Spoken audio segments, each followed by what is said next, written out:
Ushuaïa.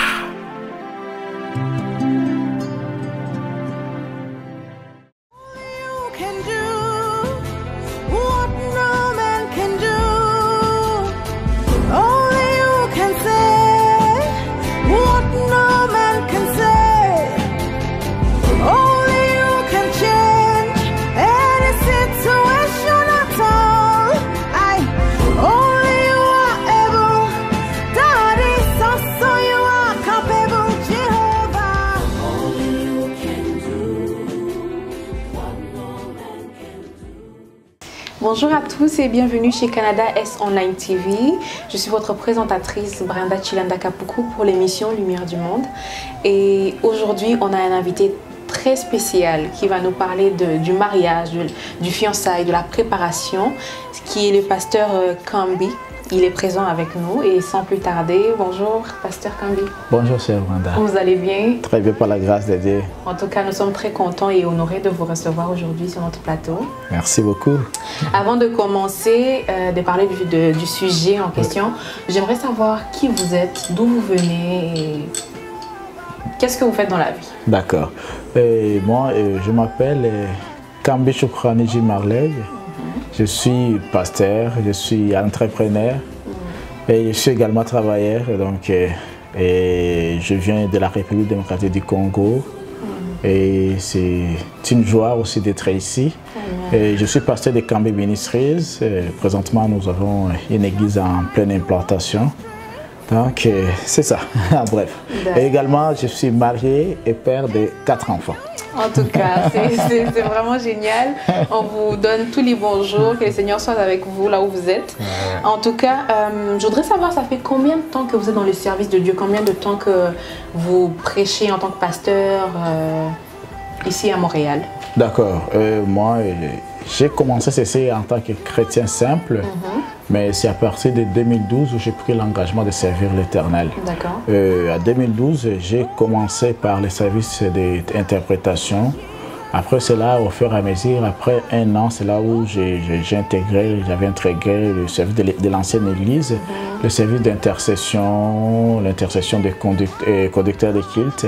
Mais vraiment, là, j'avais reçu l'appel pour l'interprétation, je pensais que c'était ça. Mais c'est à partir de 2014 où j'avais reçu vraiment l'appel pour me dire que non, tu vas être un ancien de la parole. Je peux dire que j'ai commencé les ministères à partir de...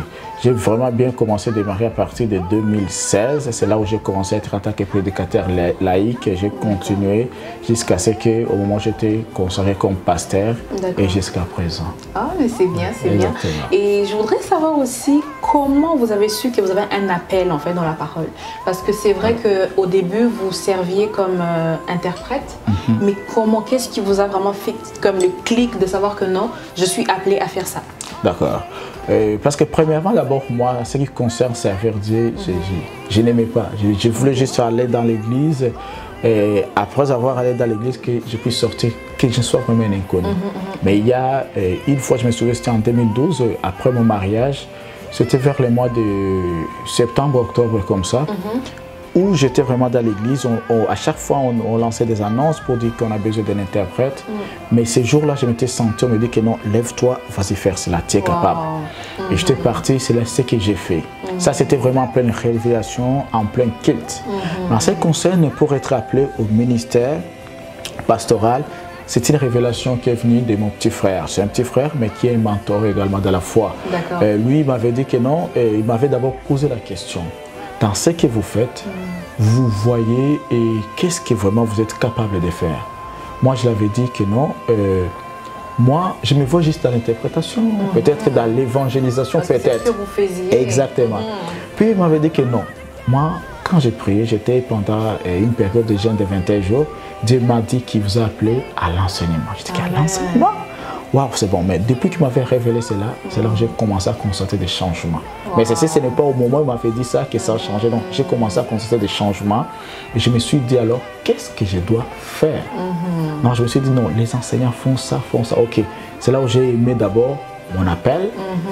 C'est là où j'ai suffi d'abord qu'est-ce qu'il faut faire. Exact, je vais te former. Exactement. Avec l'aide de Dieu, j'ai commencé à avoir des révélations.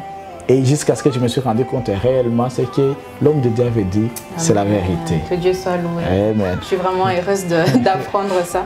Et en tant que, je vois que vous êtes jeune, vous n'êtes pas vieux. Oui, oui. En tant que jeune chrétien, c'était quoi les défis qui étaient vraiment difficiles à relever? Parce qu'on sait qu'on va parler de la Genèse, on va parler du mariage et tout. Mais dans tout ça, il y a toujours un défi, quelque chose qui arrive, qui t'ébranle, qui te fait poser des questions. C'est quoi que vous avez vécu en fait? En tant que jeune, parce que ces temps-là, il y a toujours les tranches d'âge comme je le vois. Parce qu'au moment où de la conversion, j'étais dans les vingtaines, présentement je suis dans les trentaines.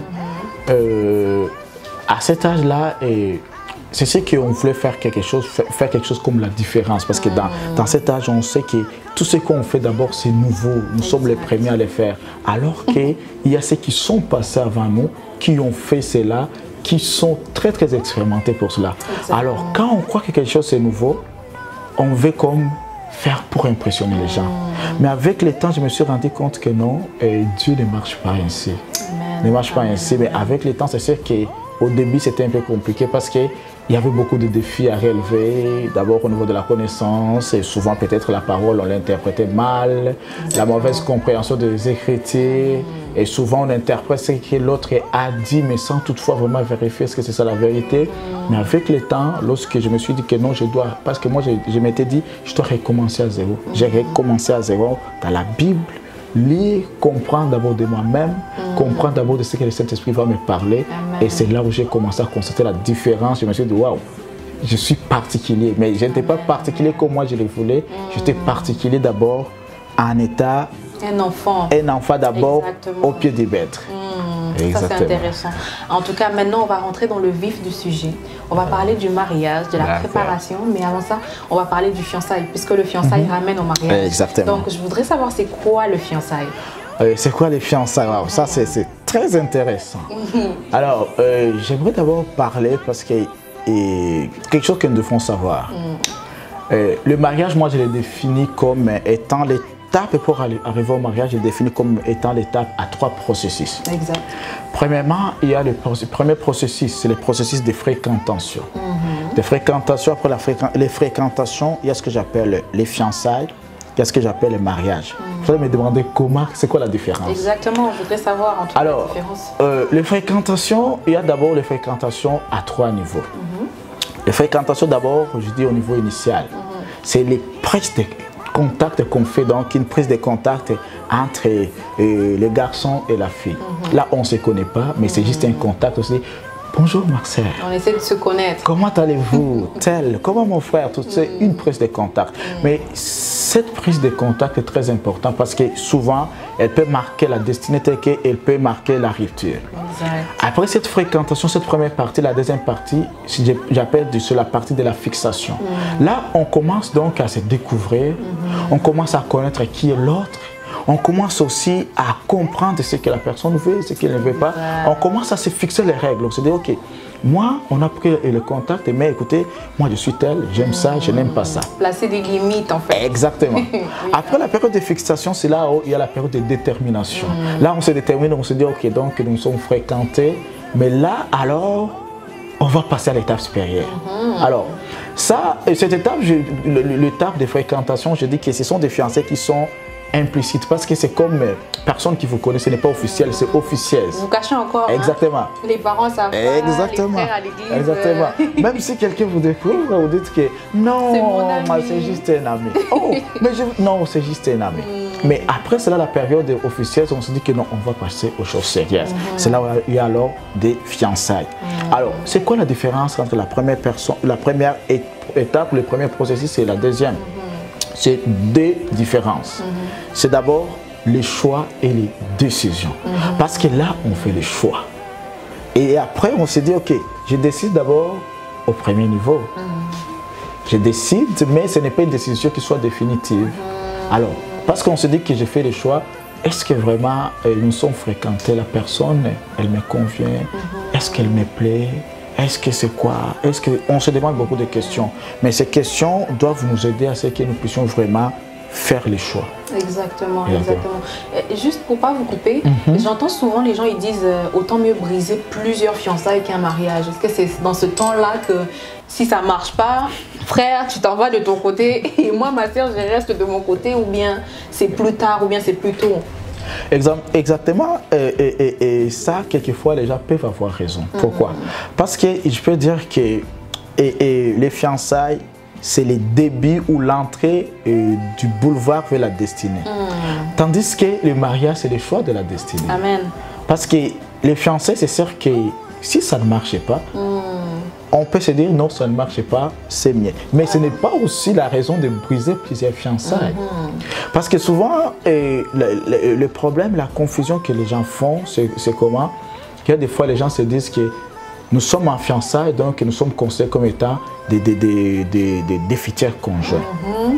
Mais attention, attention, il faut être trop prudent parce que c'est toujours la période de fréquentation. On apprend à se connaître. Exactement. On apprend à se connaître. Mais si ça ne marche pas, vaut mieux vraiment de se dire la vérité. Parce qu'une fois on arrive au mariage, ça c'est... On ne peut plus retourner en arrière. En tout cas, c'est irréversible. C'est irréversible. Okay, alors, la prochaine question, c'est comment savoir si la personne est la personne de ta destinée? Parce que c'est vrai qu'en tant que jeune femme, en tant que jeune homme, on peut rencontrer plusieurs personnes. Des fois même, tu te retrouves avec 3-4 personnes qui veulent être avec toi. Exactement. Mais c'est quoi qui va me dire que non, telle personne c'est la bonne ou telle c'est pas la bonne? Ok, ce qui est très important, c'est pour cela que je dis que les fréquentations sont importantes. Parce que lorsqu'il y a cette prise de contact, quand même, on échange, on parle avec la personne. En regardant la personne dans les yeux, on sait qu'elle est sérieuse ou le garçon est sérieux, tout cela. Et une fois qu'il y a la personne, il y a les temps de fixation, là, on se fixe les règles. On se dit, écoutez, moi, j'aime ça.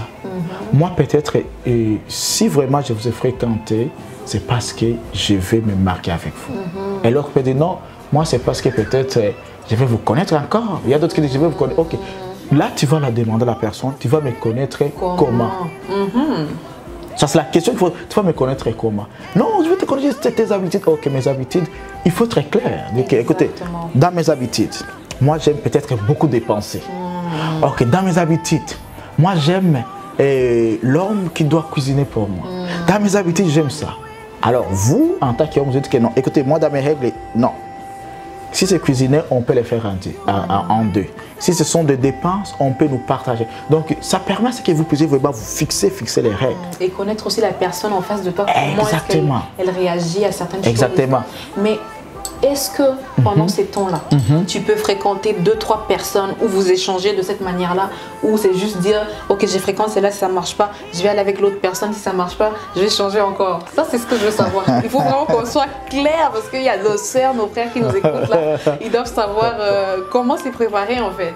Écoutez, je voulais vous dire d'abord, en tant que chrétien, la première chose que vous devez faire est que... lorsqu'on aime quelqu'un, ce n'est pas dire que c'est la loterie. Fréquenter la personne. Si c'est possible, aimer la personne. Et si ça ne marche pas, dites clairement à la personne, je vois vraiment que nos chemins ne peuvent pas se croiser. Exact. Et ne pas dire qu'aujourd'hui, je vais aimer tel, je vais essayer. Mais la femme ou l'homme n'est pas l'échantillon quand même. Pour dire que non, c'est un avocat, je vais d'abord goûter pour voir si c'est mieux. Non. Style, ça, en tant que chrétien, ce n'est pas bon parce que en faisant cela, c'est là où on tombe dans les tentations. Et quand on tombe dans les tentations, puis on va dire que... Parce que beaucoup disent que non, j'aimais la personne, nous sommes mariés, mais ce n'était pas la personne de mon choix. Non. C'est pour ça que moi, je conseille vraiment aux jeunes couples, aux fiancés, c'est très très important de fréquenter une personne d'abord. Ça ne marche pas, ok. Pourquoi? Parce que vous savez qu'on avait dit que dans les principes du mariage, l'homme quittera, on avait dit l'homme, on n'avait pas dit les hommes quittera, ils vont s'attacher à plusieurs personnes. Et le principe d'alliance, c'est un principe entre deux personnes. Exactement. Ça, c'est le début d'une alliance. Je sais que ce n'est pas une alliance, mais c'est le début. Il faut d'abord qu'on soit sérieux dès le départ. Exactement. Pourquoi? Parce que ça, c'est un piège, c'est un danger aussi. Lorsque nous allons nous marier, si ça ne marche pas, je vais aller me réfugier à une autre personne. Ah non. Je vais aller canaliser mes sentiments à une autre personne. Non. il faut que j'apprenne d'abord, dès le départ, à me fixer les règles, à dire que je vais commencer par une personne, ça ne marche pas, ok. Et si ça ne marche pas, souvent, c'est parce que peut-être on ne veut pas. Et quand on ne veut pas, il vaut mieux être clair dès le départ. Exactement, oui. Exactement. En tout cas, comment se préparer au mariage? Parce qu'on voit beaucoup de jeunes, j'en connais des jeunes qui se sont mariés, mais qui se sont retrouvés pas préparés. La femme, peut-être qu'elle ne sait pas cuisiner. L'homme, peut-être, ne sait pas comment considérer sa femme. Donc, vous vous asseyez comme ça, ah, ma femme m'a fait ça, ma femme m'a fait ça. Mais ce n'est pas des choses à dire. Comment, c'est quoi le conseil en tant que pasteur, marié, que vous pouvez donner à la jeunesse, qu'il faut avoir les choses à savoir avant de rentrer dans le mariage? D'accord. Et comme je l'ai dit, tout d'abord doivent partir pendant les fréquentations. Une fois que les fréquentations, on voit que, ok, parce que c'est sûr que je vous assure, on ne va pas dire qu'on va découvrir la personne à 100%. Mais on pourra découvrir quelqu'un à 60%, 70%. Exact. Après cela, on s'est dit, ok, nous allons passer alors pendant les temps des fiançailles. Les fiançailles, là, donc, c'est comme on va annoncer officiellement dans l'église, on va annoncer auprès des parents, aux amis, que les gens vraiment sachent que nous sommes fiancés. Là, dans la culture, dans la coutume africaine, il y a l'étape qu'on dit l'étape de dot. Parce qu'il y a ceux qui disent que c'est lorsqu'on donne la dot, vraiment qu'on est fiancé, des fiancés qui sont comme accrédités. Dans mon pays, quand on donne la dot, on est marié. On est marié. On est marié traditionnellement. D'accord. Vous êtes marié. Mais quand tu viens pour la présentation, là vous êtes fiancé, on peut vous voir devant les gens, il n'y a plus de cachette ou quoi que ce soit. Alors, tout cela, il n'y a pas de problème. Disons qu'on n'a pas encore arrivé à l'étape de la dot. On fait la présentation, tout le monde nous connaît. Exact. Là, nous entamons alors les périodes de préparation. Parce que premièrement, on doit savoir, comme vous le dites, ça dépend des coutumes ou des cultures. Il y a la culture qui dit que non, on doit d'abord se préparer pour la dot. Mais parlons d'abord des préparations. La préparation, moi, j'ai classé là à 4 niveaux. La préparation qui doit être d'abord d'ordre moral, d'ordre physique, d'ordre spirituel et d'ordre également exactement. Parce que premièrement, la réussite d'abord du mariage dépend d'abord du fondement. Il y a des fondements qui sont très très essentiels. Le premier fondement pour un mariage, il y a d'abord l'amour, il y a Dieu. Pour un chrétien, c'est très important. Parce que si nous disons que Dieu n'est pas associé dans nos affaires, qu'on va l'associer plus tard, sache que nous commettons une erreur. Exact. Nous disons que nous allons nous fonder juste en Dieu et on va mettre l'amour à l'écart. Nous commettons également une erreur. Parce que nous allons être dans les foyers, à la fois nous allons croire en Dieu, nous allons prier Dieu, mais également c'est l'amour qui va nous unir. Exact. Ça, c'est très important. Une fois que cet aspect est réuni, c'est là qu'on commence d'abord l'aspect qui soit d'abord moral. L'aspect moral permet à ce que nous puissions d'abord connaître les caractères, nous puissions connaître la personne, nous puissions nous préparer parce que le mariage est différent des périodes du célibat. On n'est plus célibataire. Exact. On va devenir des personnes, on va cohabiter des personnes qui ont des caractères complètement différents. Qui ont grandi dans différentes familles. Différentes familles, dans des différents milieux. Ce sont des personnes, chacun a son éducation. L'autre a été peut-être, voyons, frapper beaucoup sa mère. L'autre, là, sa mère, c'était une princesse. Donc, elle va avoir tendance de copier cela. Il faut d'abord moralement que nous soyons préparés. Une fois que cette préparation morale, il faut qu'il puisse y avoir également la préparation physique. Parce que nous ne devons pas dire peut-être je suis paresseux, je ne travaille pas, je partais à l'école, non, je vais me marier, je vais rester juste au divan, boire du jus, c'est la femme qui va travailler. Non, je dois me préparer physiquement. Si j'étais paresseux, je dois dire que non, je dois travailler, je dois être capable de résister pendant 8 heures de travail. Surtout dans ce pays où la femme travaille, l'homme travaille. Exactement. Il faut vraiment avoir cette unité, cet amour, devoir s'entraider parce que sinon il y a beaucoup de mariages qui se brisent à cause de ça. Exactement. Pourquoi il avait refusé que je fasse ça? Il ne voulait pas m'aider dans ci ou dans ça. Exactement. Et une fois qu'on se prépare physiquement, là on doit se préparer également spirituellement. Pourquoi spirituellement?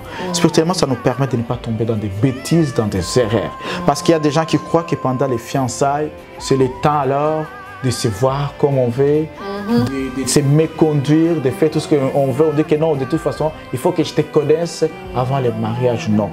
Mais celui qui se tient à la parole de savoir que je dois fuir les convoitises. Parce que la Bible nous dit, fuyez l'impudicité.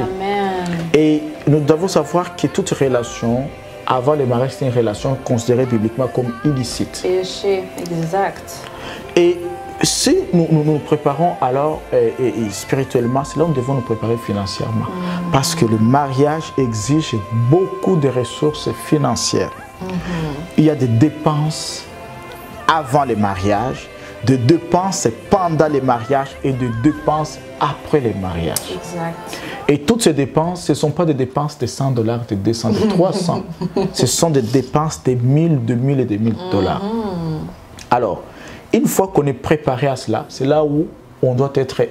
Le plus important aussi que j'aimerais dire, il faut tenir compte du facteur temps. Ça, c'est le 5e aspect que j'ai ajouté. Il faut se donner un délai.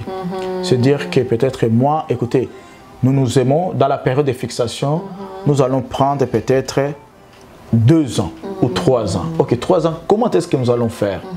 Dans 1 an, peut-être je suis en train de faire une formation. De 6 mois, je vais finir. Dans 6 mois, je vais me chercher du travail. Dans 1 an, je vais travailler. Et dans la 3e année, ça sera de préparatifs. Là, on aura déjà l'argent. On aura déjà ça, et tout cela. Et le plus important pendant la préparation des mariages, il ne faut pas dire que nous allons acheter, nous allons faire des choses pour impressionner. Exact. Il faut faire des choses selon les moyens. Il faut, même si vous commencez après le mariage avec un simple divan, juste une chaise ou 2, il n'y a pas de problème. Vous allez vous ajuster avec le temps. Ne pas dire que moi, je vais pendant les mariages que je puisse avoir un salon, je puisse avoir les lit queen, je puisse avoir une voiture, une Mercedes 2021, je puisse voir tout cela. Vous allez vous endetter pour rien. Mais dites seulement, les mariages vont nous coûter combien? Va nous coûter 3000 dollars. Ok, la salle c'est combien? La salle la plus chère c'est 10 000. La moins chère c'est combien? C'est 500. Ok, c'est quoi? Dans un sous-sol de l'église. Il n'y a pas de problème. On va prendre un sous-sol. Écoute, qu'est-ce que ça exige? Ça exige peut-être une limousine, mais nous n'avons pas la possibilité. On va prendre 2 voitures, 3 voitures. Oui, oui. Et ça exige quoi? L'hôtel. Écoutez, l'hôtel après le mariage, on n'a pas de possibilité. Ok, et on a déjà l'appartement. Dans cet appartement, c'est important. Qu'est-ce que nous devons faire? On va juste passer la nuit là-bas. Vous essayez un peu d'économiser et de rester avec l'argent qui va vous aider. Parce qu'après le mariage, c'est là où vraiment la vraie vie commence. Amen. J'aime vraiment beaucoup le fait que vous touchiez ce point-là. Parce qu'on a tendance à croire que le mariage en tant que tel, la cérémonie, tout s'arrête là. Donc on va investir de l'argent là-bas. Mais on oublie en fait qu'après ça, hein, il faut vivre. Il faut acheter de la nourriture, il faut payer les factures, il faut ci, il faut ça. Alors à tous ces jeunes-là qui font l'erreur de payer cher leur mariage et qui se retrouvent pauvres, ce serait quoi en fait le message à donner à d'autres qui vont se marier, de ne pas faire cette erreur-là? Exactement, donc j'aimerais donner d'abord des messages. Pour dire d'abord, il y a des choses que nous devons savoir et comprendre. Il y a le mariage et ce que nous appelons les cérémonies de mariage. Le mariage, c'est l'alliance entre 2 personnes, entre 2 cœurs. Et dans cette alliance, il y a des promesses, il y a des serments, il y a ce que nous appelons également, il y a des engagements que nous prenons. Dans tout cela, cela s'est fait comme pour nous chrétiens, ça s'est fait à l'église.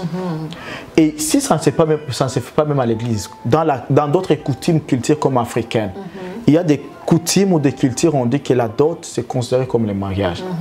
Si vous voyez que vous n'avez pas de possibilités pour faire tout cela, vous faites la fête, vous organisez la fête la même journée, c'est la dot. Et un serviteur de Dieu vient, il vous bénit et c'est fini. Et vous transmettez tout cela à l'état civil. Exactement. Ça vous permet d'économiser, de ne pas faire de dépenses folles. Et également, deuxièmement, si vous dites que ok, on va faire les mariages, on va célébrer, on va faire la dot, parce qu'il y a d'autres qui disent que la dot c'est du côté de la belle famille, donc du côté de la femme, et bien ça va être nous, la famille du garçon. Il n'y a pas de problème. Mais c'est très important d'abord, premièrement, de limiter les dépenses, de voir quelles sont les dépenses qui sont nécessaires. Exact. Quelles sont les dépenses qui sont accessoires? Dire que j'ai fait le mariage pour que les gens puissent m'apprécier, ils vont t'apprécier aujourd'hui. Mais demain, lorsque vous allez avoir quelque chose dans votre frigo, ce sont eux qui vont se moquer de vous. Ils diront qu'il a fait un mariage de 50 000 $, mais aujourd'hui, il manque même du carburant pour mettre dans sa voiture. Vous pouvez organiser Moi, je connais les gens qui ont fait des mariages. Ils font les mariages aujourd'hui, mais après une semaine, ils se promènent à pied. Il n'a même pas l'argent pour payer les titres de transport. Il n'a même pas l'argent pour payer son loyer. Il n'a même pas l'argent pour payer les factures. Et cela, ça devient un problème. Alors, pourquoi dépenser autant, dépenser follement pour impressionner les gens? Finir pauvre après. Exactement. Wow, en tout cas, on est gravement bénis aujourd'hui. Toi qui suis cette vidéo, partage-la à tes amis, à tes frères, pour qu'on puisse apprendre. Mais la question vraiment qui me monte à cœur en ce moment, c'est toute cette préparation-là, tout ce que vous venez de nous dire, on doit le recevoir où? Parce qu'on est dans des églises, on est jeunes, on grandit. Est-ce que c'est nos parents qui doivent nous le dire? Est-ce que c'est les pasteurs? Est-ce que c'est qui, les tantines, les tontons? Parce que moi, je suis dans la jeunesse, mais jamais j'ai entendu ces genres de discours me disant que non, il faut faire ça, il faut une préparation, il faut ci, il faut ça pour arriver aux fiançailles ou au mariage. Ce qui fait que beaucoup de jeunes tombent dans l'erreur. Exactement. Et ils se retrouvent pauvres après. Exactement. En tout cas, la question est que où est-ce qu'on doit avoir ces genres d'enseignements-là? D'accord. Qui doit nous le dire? À cela, donc, moi, j'aimerais dire qu'il y a des niveaux qu'on pourra avoir cet enseignement. Il y a au niveau d'abord de la société. Si je dis la société, je vois la famille, je vois l'entourage, je vois les amis. Il y a également au niveau de l'église. Mais le plus grand problème, et que souvent à l'église, les gens racontent, il y a des pasteurs peut-être qui n'ont pas été préparés dans ça. Des pasteurs qui n'ont pas connu cela. Des pasteurs également qui sont quelque sorte comme ignorants dans cela. Ils trouvent que tout est normal. Il y a également des pasteurs qui sont plus dominés par la coutume et qui disent que non, la coutume d'abord.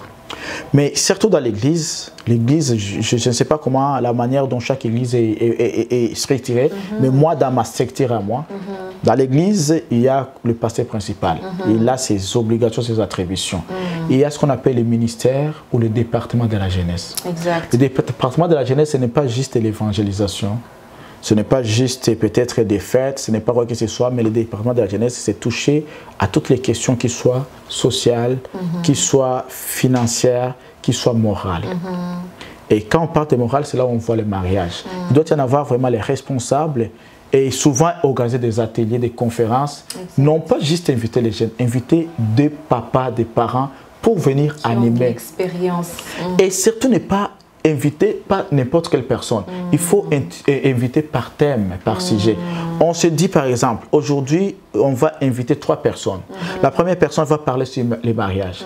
La deuxième personne va parler sur la propriété. La troisième personne va parler sur la conduite. Peut-être la quatrième personne va parler sur les comportements, les attitudes dans l'église.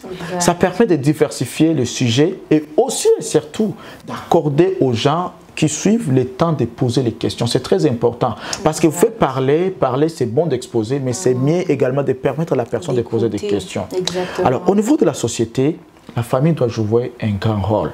Mais également et surtout, la personne aussi qui va se marier doit également jouer, elle a sa part. Pourquoi? Quand par exemple, quand maman fait la cuisine, ce n'est pas maman de m'appeler pour me dire ma fille vient voir. Moi je dois regarder ce que maman fait. Comment est-ce qu'elle fait? Quelles sont les étapes? Moi en passant, j'ai appris à cuisiner à l'âge de 10 ans. Chez nous, je me souviens, mon père me frappait. Quand je partais, je commençais à faire des foufous, tout cela me frappait pour me dire que je vais être un domestique. Parce que chez nous, ce sont les domestiques qui font cuisiner. Exact. Mais moi, je me sentais cette passion, moi. Vous savez, après 2 ans, mon père est parti, nous sommes séparés. Il y avait la guerre à l'ouest et à l'est. Ma mère devrait chercher lutter pour nous. Je suis resté comme les grands frères est parti dans une autre province. Je suis resté comme les grands frères. Ce que j'avais vu, j'avais appris ce que maman faisait, ce que mes sœurs faisaient. J'ai commencé à l'appliquer, ça m'a aidé jusqu'à présent. Wow. Donc nous devons apprendre, non pas chercher que maman peut nous apprendre, oui. Mais des questions surtout sociales, des questions du foyer, c'est là où maman, c'est là où les parents doivent jouer leur rôle. Doivent dire, ma fille, écoutez, moi, premièrement, comprenez. Les mariages d'abord, ce n'est pas pour dire que tout va être rose, tout va être beau. Il y aura les temps des problèmes, il y aura les temps des joies. Mais nous, en tant que parents, qu'est-ce que nous avions fait au moment où moi et ton père, ça ne marchait pas? Moi, au moment, vous savez, tu sais ma fille, tu sais mon fils, on était sur le point de nous séparer. Mais écoutez, on a procédé de cette façon, de cette façon, de cette façon. Ça permet à la personne de connaître, ok, au moment des problèmes, je ferai ceci. Tu consultes par exemple un ami, il va te dire, oui, tu sais, tu vas te marier, il faut faire ceci, ceci, ceci. Mais surtout, attention, il y a des amis qui donnent de mauvais conseils. C'est à vous, en tant que quelqu'un qui va se marier, pour dire que, comme la Bible nous dit, et ça c'est hors contexte, mais on dit concernant la profession, on dit que il faut toute prophétie. Il faut accepter toute prophétie qu'on vous dit. Il n'y a pas de problème, mais examiner. Exactement. Regardez ce qui est mauvais, ce qui n'est pas mauvais. Donc, ce qui détruit et ce qui édifie. Et vous aussi, on vous donne un conseil, un ami. Non, écoutez, lorsque vous allez vous marier, allez dans des bars, il faut commencer à boire, il faut commencer à sortir. Vous allez vous demander, qu'est-ce que ça va me donner? Qu'est-ce que ça va me faire? Si c'est bon, tu dis que non, lorsque vous allez vous marier, pensez à investir, à acheter une maison. Waouh! Alors vous allez vous demander comment est-ce qu'il faut faire. C'est un bon conseil, bien sûr, bien sûr. On voit souvent, avant le mariage, on va appeler la jeune fille, on va la mettre à côté, on la bombarde, on la remplit des informations, mais les hommes, on ne les prépare pas. Est-ce que vous êtes d'accord avec ça? Parce que on se dit, ben, l'homme, il n'a rien, il est correct, il est parfait, mais la femme, il faut être soumise, il faut ceci, il faut cela. Est-ce que vous êtes d'accord avec ça? Je ne suis pas d'accord parce que la Bible elle-même place ce que nous appelons présentement comme des gestes barrières, dont la Bible place des responsabilités. Dans Éphésiens 5, 25, je crois 24 ou 25, ça dépend des versions, on s'adresse d'abord aux femmes. On dit les femmes, soyez soumises. Exact. Mais à la fin, il y a un mais. On dit toujours aux hommes, Marie, aimez vos femmes. Comme le Christ a aimé l'Église. Très bien. Donc, il y a une part de responsabilité. Il ne faut pas dire que c'est juste la femme qu'on doit dire que tu dois être soumise, tu dois faire tout cela. L'homme aussi, on doit l'apprendre à aimer. C'est quoi aimer? Et ce que vous devez savoir, souvent les gens croient que c'est la femme qui a un grand rôle, c'est la femme qui doit faire beaucoup de choses. Parce que les gens craignent souvent ces mots, soyez soumise. Mais c'est l'homme qui a beaucoup de rôles. Parce que si vous retournez dans 1 Corinthiens 13, on vous dit c'est quoi l'amour? L'amour supporte tout. L'amour pardonne tout. L'amour ne jalouse tout. L'amour efface tout. L'amour oublie tout. Donc l'homme doit avoir un grand rôle. Il doit d'abord pardonner. Il doit effacer tout. Tout cela, c'est très important. Exactement. Alors, si on n'apprend pas à l'homme comment aimer, il ne connaîtra pas comment pardonner, comment supporter, comment faire tout cela. Et c'est pour cela que ni l'homme, que ce soit l'homme, que ce soit la femme, tous doivent vraiment passer à l'école de l'apprentissage pour dire que non, c'est comme ça, c'est comme ça, c'est comme ça. Parce que ça, c'est à 50-60% une autre expérience qui reste. On va l'apprendre donc dans les foyers, dans les mariages. Parce qu'on ne peut pas dire que ça va être comme ça. Des fois, on peut dire à quelqu'un, croit que ah non, ce sont des cons, Mais une fois que vous êtes dedans, vous-même, vous allez, compte tenu de l'expérience, vous allez savoir comment faire. Exactement. En tout cas, merci beaucoup, pasteur. D'accord. On a été fortement bénis. Et j'aimerais vraiment que vous fassiez une petite prière pour nous avant de pouvoir finir l'émission. Alors, je vais m'adresser juste, je vais faire la prière pour des points. Je vais prier pour les jeunes qui sont sur le point de s'engager. Et je vais prier surtout pour les jeunes qui sont dans les mariages. Amen. Juste pour ces deux points. Donc, prions. Nous venons devant ta face, éternel et tout-puissant, Saint des Saints. Père, je vais te confier encore cette jeunesse, Père. Je vais te confier ces jeunes, Père. Ces jeunes qui sont sur le point de s'engager. Éclaire-les dans leurs choix. Éclaire-les face à leurs décisions. Père, que ta main soit dans chaque étape, dans chaque processus de leur vie. Que toutes ces personnes, Seigneur, apprennent à compter sur toi. Apprennent, Père, à venir auprès de toi afin de confier leurs défaillances, leurs faiblesses. Je prie que, Père, tu puisses les accorder encore les choix éclairés pour leur vie. Et que tu puisses également être la source de leur bonheur, de leur joie. Je viens en deuxième lieu, Papa, te prier pour le mariage, pour ces jeunes qui sont dans les mariages. Le mariage, présentement, est devenu un défi, est devenu un combat. Mais je sais, Père, que ta parole me dit que nous pouvons tout par toi qui nous fortifie. C'est ainsi que je vais prier, Seigneur, que tu puisses fortifier tout jeune couple et tout couple. Tu puisses le permettre, Seigneur, que ces gens soient capables, Seigneur, d'affronter tout défi, tout obstacle. Capables, Père, de compter sur toi. Et si les problèmes, Seigneur, se manifesteront, ces gens, Seigneur, puissent encore voir que toi, tu es la solution de tout problème. Et je prie en ce moment encore, Père, à toutes ces personnes, Seigneur, qui sont dans les mariages, qui ne se limitent pas là où ils sont, mais qui puissent prospérer à tous égards. Qui puissent, Seigneur, également savourer le bonheur du mariage. Je prie, Père, que toi, tu demeures le seul fondement, la seule source, et que toi, tu demeures, Seigneur, celui qui va leur accorder la joie, la paix, la percée et tout ce qui est nécessaire pour leur vie. Je prie cela, ton nom, Père. Toi qui en toi il y a le vouloir et le faire, fais toutes choses, Seigneur, selon ta volonté. Également, fais toutes choses, Seigneur, selon ta gloire et ta grâce. Avec action de grâce, Seigneur, c'est dans l'humilité qu'ainsi nous avions prié au nom de Jésus-Christ. Amen. Amen. Merci beaucoup, pasteur. Que le Seigneur vous bénisse. Merci aussi, c'était un plaisir. Merci beaucoup. En tout cas, nous sommes à la fin de notre émission. C'est Brenda Chilanda Kapuku pour l'émission Lumière du Monde. Restez connectés, restez en ligne. Il y a des grandes choses qui s'en viennent. Vous serez bénis. En tout cas, passez une bonne soirée.